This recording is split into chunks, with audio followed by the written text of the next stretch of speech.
Arizona, homeowner's best friend. No, but you can build yours today. I put a link at rosieonthehouse.com in today's podcast page under Homeowner Resources Radio Podcast. This is the Notes from the Nursery. Roses are red. And right there is the link, and it'll take you to Ryan's Rose Auction. You've been doing that for at least 10 years. Yeah, it's probably been 12 or 14, I think. Yeah, it's a lot of fun. And I was getting a little touch up on my coffee during the break, but I walked back in to hear you heckling Jennifer. Was she? Well, she needs to get some roses in that garden. You know what the problem is? I was just standing here thinking about it. I'm just afraid I won't be able to do it. You can do what? To be able to successfully grow a rose. You have my number. There's lots of consulting Rosarians across Arizona. You have lots of help out there. And I even heard you said earlier talking about the wholesaler that hosted an event at all 4 societies. So there's at least 4 rose societies in Arizona. That's right. Glendale, Phoenix, Mesa, and Tucson. All right. By the time you come on next time, I promise to at least have a rose bush in a pot. And I was going to say, we had a rose bush in a pot, and it was they were small, but very easy. We didn't do anything special with it. It lasted at least 5 years, and it'd probably still be growing, but the chickens decided one day that they were just going to get in that pot and take all the root everything out of it. Well, you'll be happy to know before you busted my chops, I'm already on your website for the auction, and I'm putting it up on our Facebook page. Thank you, Jennifer. You're welcome. Now, we talked a little bit about soil prep going into the bottom of the hour news break, and LeRoy, you said mulching is just as important. We need to hit that. Mulching is critical from a standpoint of minimizing the heat effect on roses. Mulch, whether it's roses or other plants, stops capillary action of moisture coming up, and it also reduces from 6 to 10 degrees the temperature of the soil in the root zone. And so mulching with compost is a really important aspect of maintaining good roses and allowing the roses to retain their health. How much space do I need to give a rose? If I've got a landscaped, quarter minus desert rock front yard, and I want to put a little area for rose, how much? We plant our roses about 30 inches apart in the rose garden.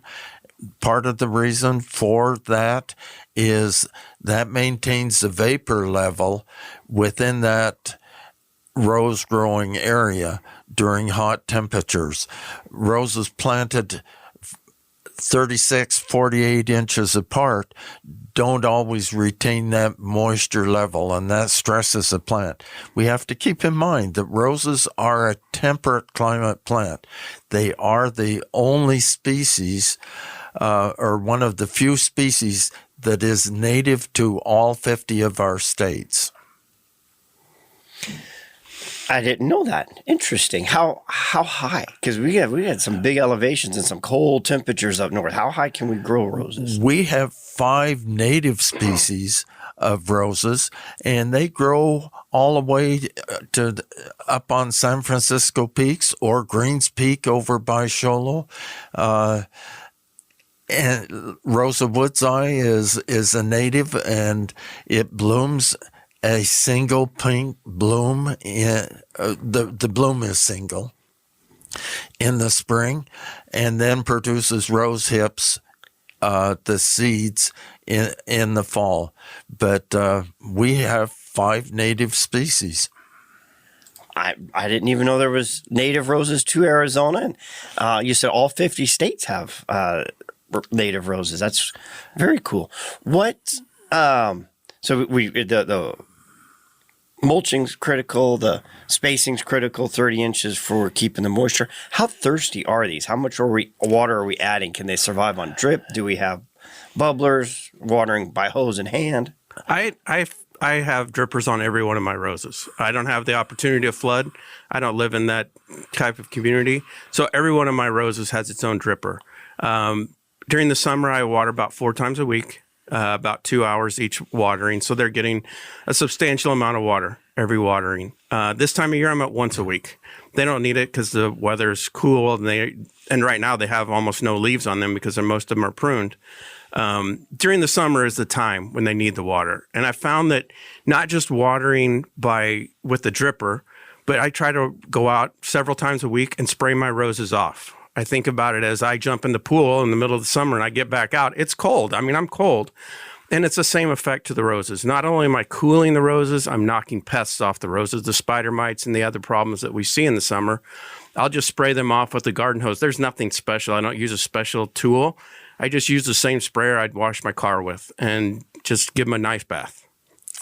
And the thing about roses is they don't store water like cacti do, and so they don't tolerate extreme drought, but they tolerate not a lot of water. That does reduce their growth, but they also don't want to be submerged in water continuously either. They like to get dried out in between. Yes, they do, to a comfortable level. Now, with all these varieties, and I've seen this in our trees. We've got Palo Verde trees that they've grafted that are thornless. Are there thornless roses, or is that still part of rose gardening? You're still going to get the thorn. Well, on roses, they're called prickles because of the nature of the way it grows in the outer layer. But yes, there are a number of varieties that are thornless or prickleless, but and one of them, an old timer, is called Old Smoothie. But a more modern one that's almost thornless, if not thornless, is Neil Diamond.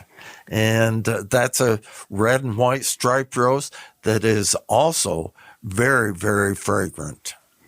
Okay, I'm a music freak. How do you get Neil Diamond?